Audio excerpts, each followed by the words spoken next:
अगर मैं कहूँ कि ए के बाद बी नहीं सी आता है तो शायद तुम कहो कि क्या बकवास कर रही है। बट मेरा एक सवाल है, तुम्हें ये किसने बताया कि हमेशा ए के बाद बी आता है? तुम्हारे पेरेंट्स या टीचर ने? और तुम्हारे पेरेंट्स और टीचर को किसने बताया? उनके पेरेंट्स और टीचर ने? और उनके पेरेंट्स और टीचर को किसने बताया? उनके पेरेंट्स और टीचर ने। और यहीं से ही आता है हमारा सिक्वेंशियल ट्रैप।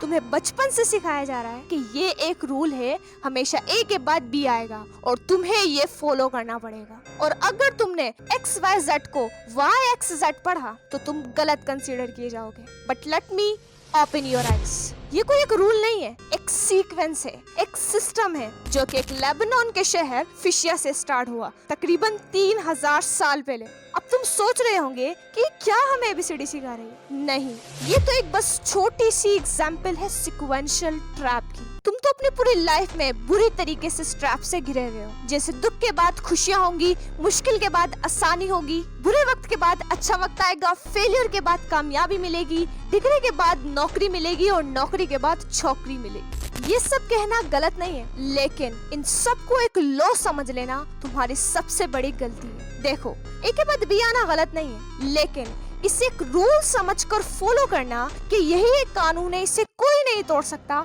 करना गलत है।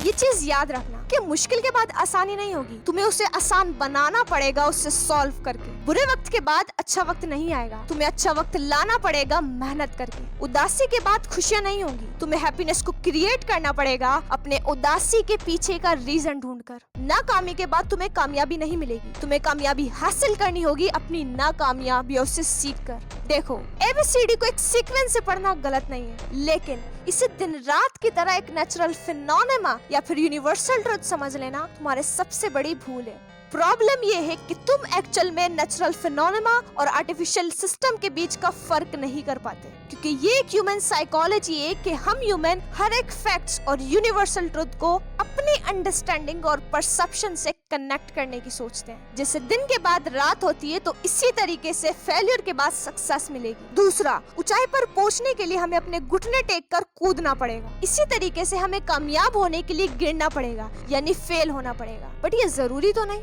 आप ऊंचाई पर पहुंचने के लिए अपने पैरों की उंगलियों पर भी तो कूद कर ऊपर पहुंच सकते हो ना। रुको, अभी करके दिखाती हूँ। Like this.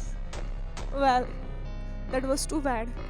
तो हर किसी की बताई गई बात को कायनात की सच्चाई समझना बंद करो। अगर कोई तुमसे कहे कि सब्र के बाद सब कुछ मिल जाएगा, तो सोचो क्या ये सच है या फिर उस इंसान ने काफी लोगों से सुनकर उसे सच समझकर तुम्हें बता रहा है। क्योंकि सिर्फ सब्र करने से सब कुछ नहीं मिल जाता, लेकिन सब्र के साथ एक्शन लेने से सब कुछ अच्छा हो जाता है। So the choice is completely yours. इधर इस सिस्टम में फिट होने के लिए भीड़ को फॉलो करो, या फिर जिंदगी को फ्रीडम के साथ जीने के लिए हर चीज पर क्वेश्चन करो। तो अगर तुम मेरी बात से एग्री करते हो तो कमेंट में जरूर बताना। और हाँ, इस वीडियो को ज्यादा से ज्यादा शेयर करना, ताकि हम इस आर्टिफिशियल सिस्टम को एक नेचुरल फिनोमेना की तरह फॉलो करना बंद करें। और हाँ, अगर वीडियो अच्छी लगी हो तो उसे लाइक जरूर करना। तो फिर मैं मिलती हूँ तुमसे एक और रियलिटी के साथ।